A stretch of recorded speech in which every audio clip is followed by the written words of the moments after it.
My name's Jim Walisa. Thank you for joining us today on an important subject, no matter your condition, eating. Today, though, we're going to focus on eating and what are some of the best ways to benefit as much as you can for those who have cognitive deficits like dementia. But before we go into that, I'd like to discuss what Clearday is all about. I'm one of the founders. Again, my name's Jim Walisa. There's 411 of us, and a majority of them are older Americans, just like you. This was built for them and for you.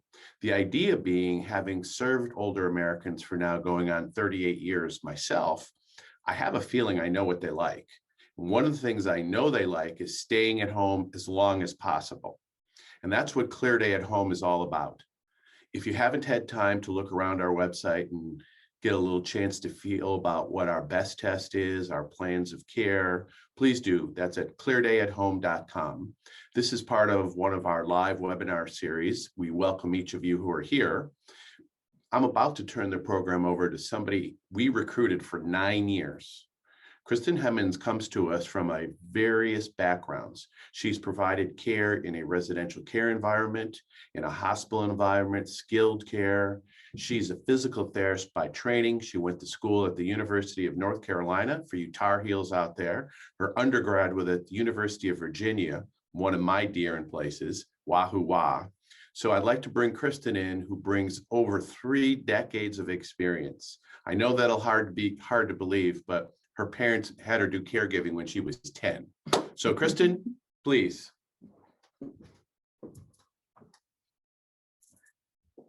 Hey, everybody. How is everyone today? Thank you for coming. We'll get started in just a second. I see there's a couple more people logging in right now, and then we'll get going on this topic. Today, we're going to talk about all the problems people have with eating and dementia. So I get quite a few questions on this during my coaching and for our Ask Me Anything webinars. So it's certainly a problem that impacts a lot of you.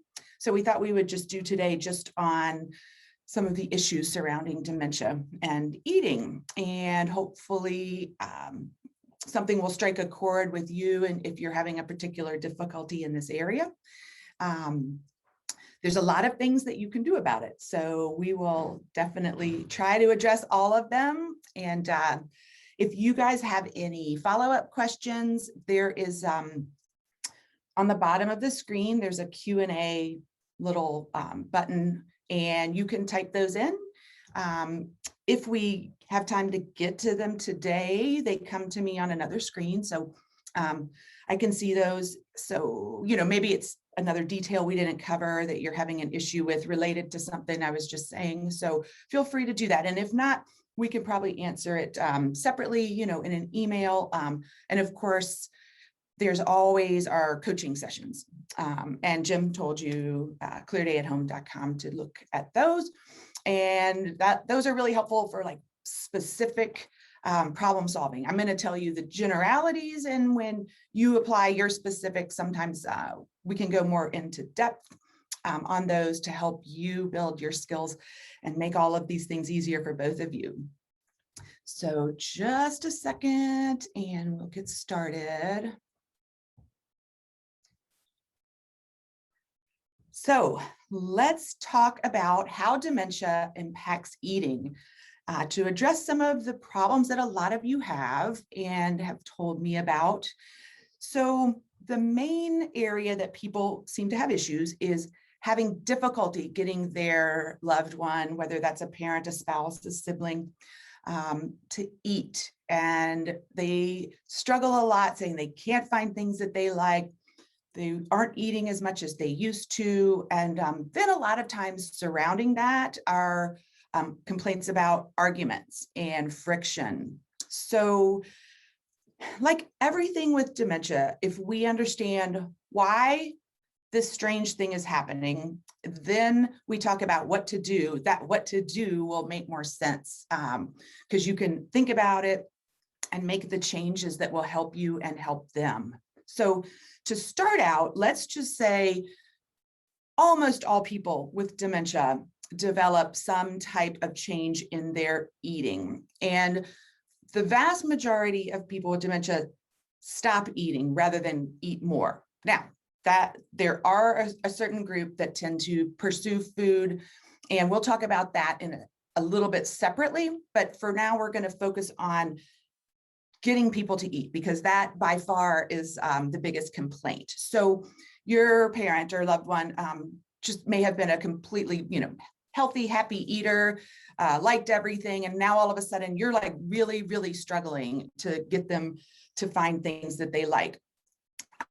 So let's talk about the reasons that people with dementia stop eating. And they do, and when you're really far progressed, it really, it becomes a pretty big change, and you'll see people start to really dramatically drop weight. At that point, I know all of you guys get worried, and then you start beating yourself up. I've got to do something. I've got to do something. So yes and no. So all the way along, yes, you do need to do something. When they reach that phase, if that's their pathway, if you're doing all the things that we're recommending and talking with your doctor and they're losing weight, don't beat yourself up. This is part of the disease process for most people. So if I can remove a little bit of that anxiety for you, that would be great. I know a lot of people get really stressed about it. Another thing they get really stressed about is having a balanced diet. And don't tell any dietitians that I said that, but that can't be your primary concern. You can do your best, and I'm going to tell you some ways to do that. But the fact of the matter is that they are going to lose a lot of their eating ability in terms of, especially if they're eating something that they don't like. And as we know, people with dementia don't do things that they don't like. So what's our role? The bottom line for everything is we are going to figure out how to make them like it. We're going to take away the barrier or the negative by changing what we do. We're not going to discuss it with them. We're not going to fight with them. We're just going to understand what we need to change it, and see if it works. Okay. So what are the reasons that they stop eating, even like their favorite things, right? So we're going to say there's probably about 3 categories that we're going to focus on first. And all the categories are similar because they have to do with where the brain is being attacked by the disease. Okay. So your brain runs everything. It's the supercomputer. And so if you lose the sensation part of the supercomputer because the disease is attacking it, you're not going to have as strong sensations coming in. So let's talk about that first. What is taste and smell? Those are sensations, correct? So we know even with normal aging, our sensory organs work, less and less and less over time. That's why everybody has reading glasses and everybody has hearing aids. So those 2 senses have tools that we can help fix them, but taste and smell, we really can't. So let's think about it. Just as you know people lose sight and hearing, you have to kind of think, well, why wouldn't taste and smell be affected too? And they are. So let's talk about that a minute. What happens when you can't taste food or smell food? All right, everybody picture when you had a really bad cold or God forbid, COVID, and you lose your taste. So does that make you want to eat more or eat less? Definitely less, obviously.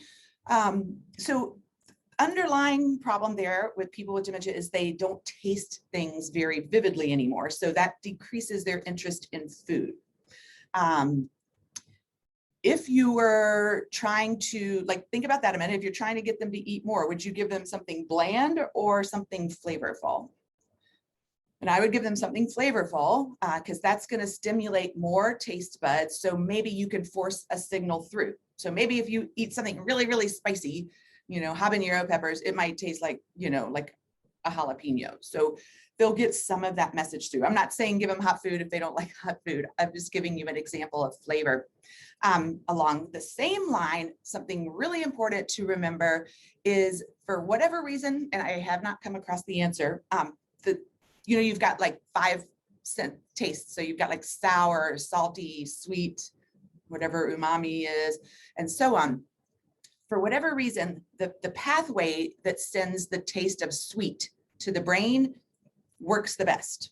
And if you think about it, most people will say that their loved one wants sweets more than they used to. And that seems to be what they're really seeking. And so for you to think about it, put yourself in their shoes. If you love pizza and you eat a piece of pizza and you can't taste it, and you were like, okay on cookies, but you eat a chocolate cookie and you can taste it. So which one would you pick? You would pick the one that you can taste. So that's super simple. That's why they want sweets, and that's why they don't want other stuff. This is one level. This is sensory input, okay? So what you can do is, well, you have to take into account diabetes, right? Those kind of blood sugar issues. If that's not a concern for your loved one, it's okay to let them eat more things with a sweet flavor, okay? Don't say, unless you eat your broccoli, you can't have your cake. And I look at this, and I'm looking more towards, a farther progression along. If they're getting to the point where they're really not eating much and they're losing weight, if you have nothing or something sweet, I would let them have something sweet, because some calories are better than no calories. Now, what you can do, and when we send our follow-up email, I will put a link to some searches that I've done for hidden nutrients. And a lot of this I think it stems from parents trying to get their kids to eat vegetables when they don't want to, but it works for people with dementia too. So if you're still like wanting to have a balanced diet, which we all do, and gets them some nutrients, but still want something that they'll eat, so let's talk about how to get more nutrients into something sweet, okay? A really easy one is smoothies. Okay, you can buy them pre-made, or you can make your own, but you can get a ton of vegetables, put it with the fruit. You can use, depending on your diabetic issues, artificial sweeteners, sugar, whatever, to sweeten it with the fruit. And then you've got, all those nutrients that they're not going to eat in there with something that they will eat. In addition, you can put protein powder, all kind of additives. You can go, to Whole Foods and say, I need all this stuff to make my mom get as many calories and nutrients, protein, fat, everything that she needs in a smoothie. Now, some people won't eat smoothies. You might experiment too. People with dementia don't like cold, so you might not make one that's frozen. You might make one that's more room temperature. And that's something to try.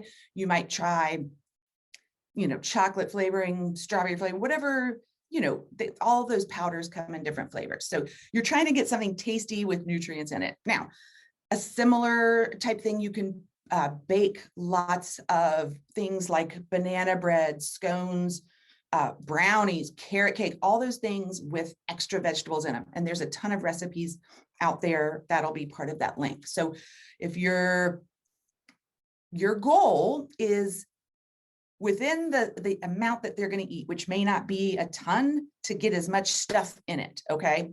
They used to would have, eaten a whole meal, gotten all those calories, gotten all those nutrients, and now they're just going to kind of nibble on one thing.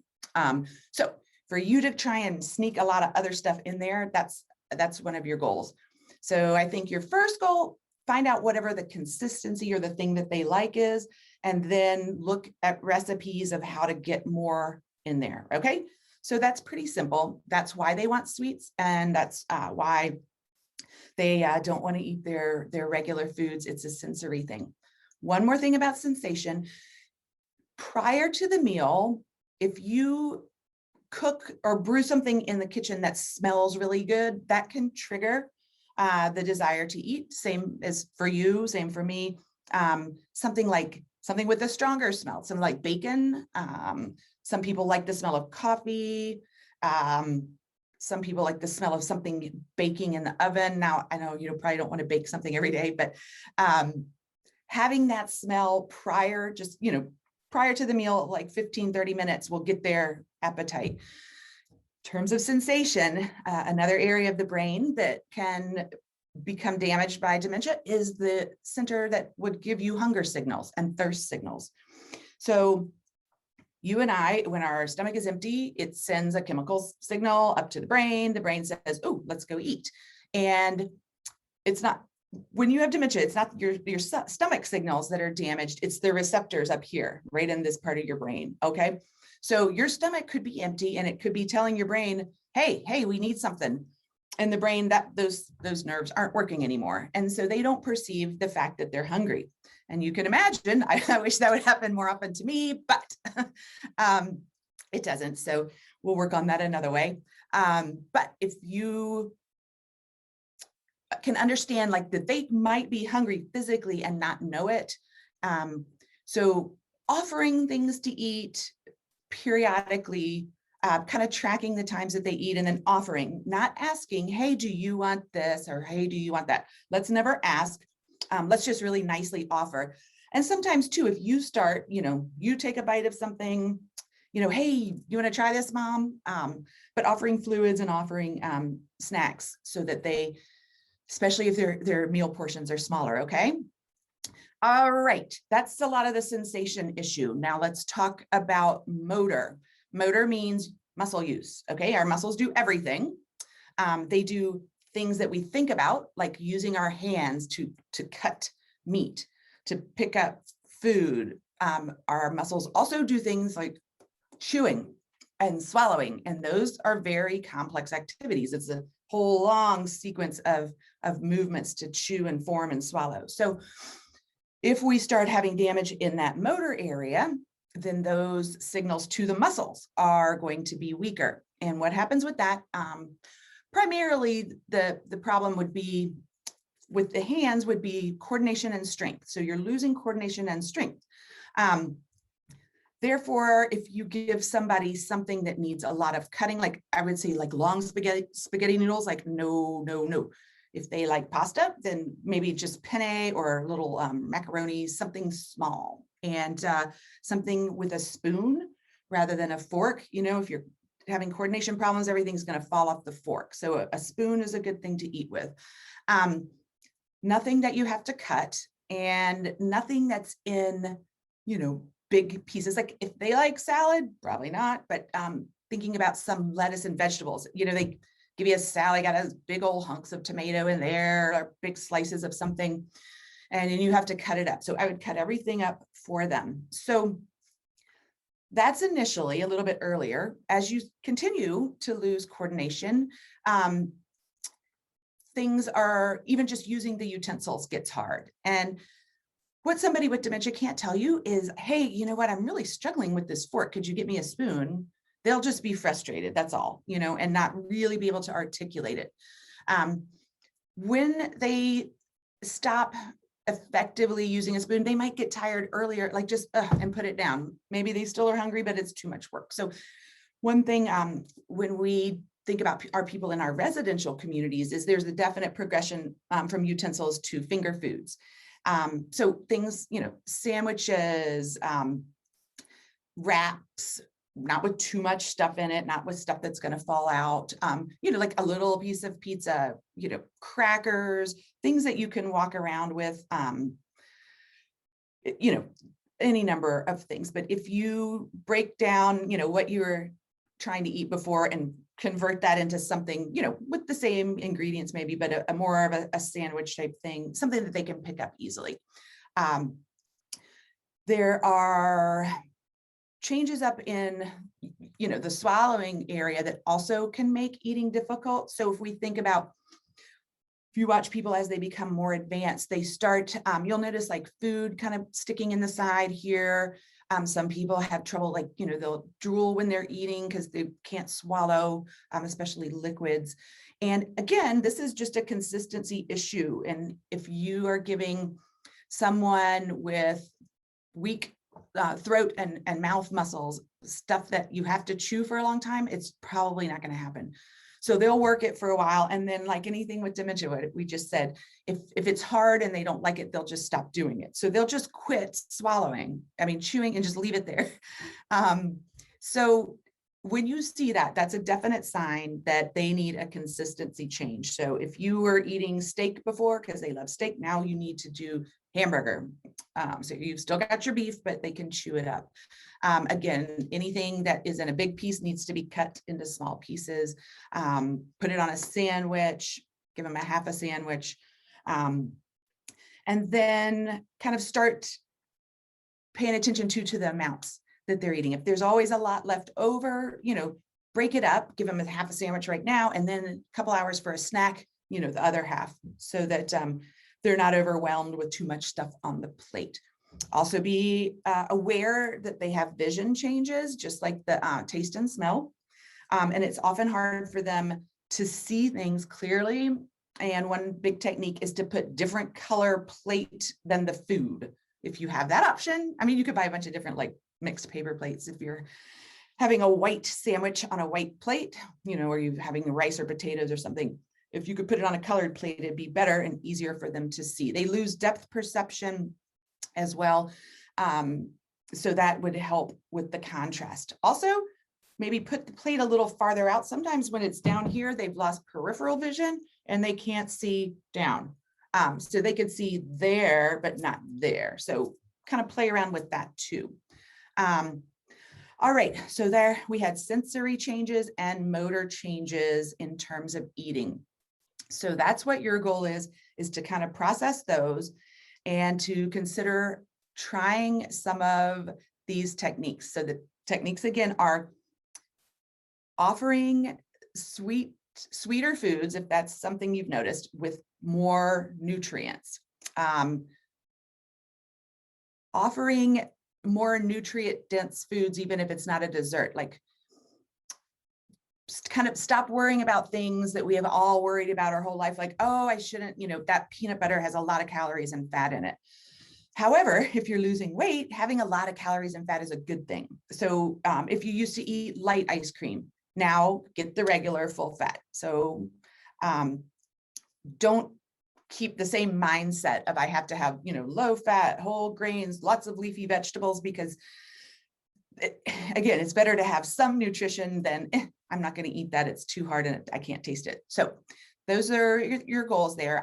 Like I said, I will get that link for the ways to hide nutrition. And it's easy to Google. You can look up recipes for hidden nutrition and play around, because better what they, their likes and dislikes are. So there's a lot of great suggestions there. All right, so foods with more flavor, sweet foods with hidden vegetables and other nutrients and proteins in there, foods that are easier to manage, finger foods, chopped foods.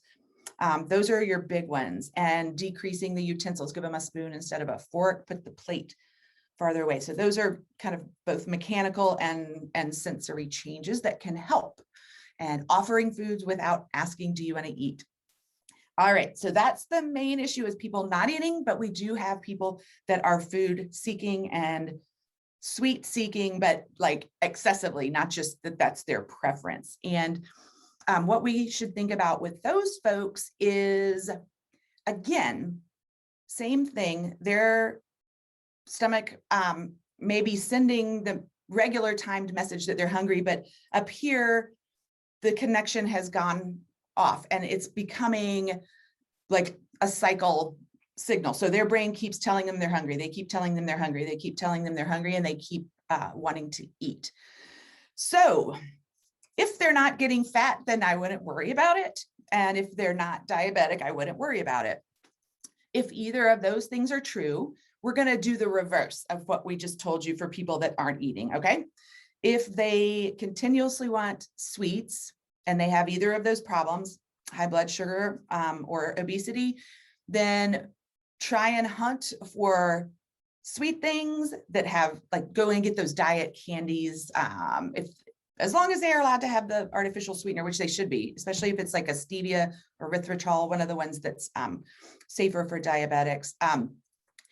Go and get some of those. You can find super low calorie, low sugar sweets, and go to things that take longer to eat, like maybe hard candies if they'll eat that. And if it's other type of snacks, just get rid of the ones that are high fat and high calorie and replace them with as similar as you can get. So things that are a little bit healthier. Then you can, give them that gratification and reduce some friction between you if you're having it, and they can still eat. Another thing to think about though with that, A lot of behaviors that have to do with repetitive actions and seeking is kind of their quest for stimulation. And as you progress with your dementia, you lose your ability to initiate meaningful activities. So that's another place where you come in and you again are supporting that need, just not talking about it. So you might try adding activities and engagement throughout the day or immediately after the meal. Have something planned, have something ready, something that you know always engages them. You should have that ready anyway for when you've got an argument brewing. And that's a whole separate class, which we'll do at another time. Definitely any of you guys that are members already, that's the whole member portion is activities. So if there's a certain activity that they've liked on our program, get that ready to cue that up, like right after they eat. And then, you know, just every half hour or so, giving them something to do instead of eat. Just the same way, like if, you know, if you're at work and things are slow and you're waiting on something and you get kind of bored, what do? You go try and get a snack. So that can be the exact same thing for dementia. They just aren't going to recognize it as such and not going to be able to override that. That's damage here in your frontal lobes. So that is kind of the opposite suggestion than the not eating, which makes sense. So for those people, decrease the calories, decrease the sugar, but still let them eat, and then increase their activities and their engagement throughout the day to see if that can be a substitute. I mean, if you're bored, you want to do something. So if we give them something to do, then that's really going to go a long way and help. So that's kind of a quick iteration of all of the eating problems. If you guys have anything specific, certainly sign up for a coaching session or write in a question for the next webinar and we can get a little more specific. But do think about those issues, think about those changes, and look up, you might find other hidden recipes as well. I wouldn't worry about if it says for kids or adults because it's kind of the same thing. So we'll send those links to you. Thanks everybody for coming and for all the people that have shared their eating issues with me. Gives me a lot of insight to help you guys out. Final point, which of course it applies to everything with dementia, not just eating. Don't argue with them, don't reason with them. You can't tell somebody with dementia that they have to eat their vegetables or they can't have dessert, that kind of thing. You can't argue with them that they have to eat this. You have to find what they are going to eat. That's a pain, but that's how it is. You may need to eat with them. You may need to not eat with them. You have to be flexible. You may have to cook something for you and something different for them. If you find something that they like, don't always try and change it up. You can use that, same thing over and over, modify the recipe a little bit. Whenever you find something, keep a hold of it because they will gradually go down and on the things that they prefer to eat. So you guys just understand they're not doing it on purpose and they don't have the ability to change their diet or their intake from within because of this damage up here. So you are basically making it more appealing for them to eat more or less, depending on which category you're in. Again, you guys are the peacekeepers in the relationship. So you're the one that has to do the changing. And that involves, if you change it, make it pleasurable for them, they'll quit fighting. And then you don't have to fight and argue. And you guys could instead do something fun together, some engaging activity, reminiscing, game, music, dancing, any of those things. So hang in there, guys. Try and make some of those changes. A lot of people have reported success once they figure out which thing to change. Again, give it a few times. It always takes repetition for any change with dementia, right? We know that at the first time might work. You might get lucky, but it might take, a week of trying something new. And once they get used to the change, then they usually accommodate to it. Okay. All right. Well, thank you guys for coming and stay tuned for next time. We'll have another topic and feel free to send in your questions. All right. Well, everybody have a happy Easter and take care.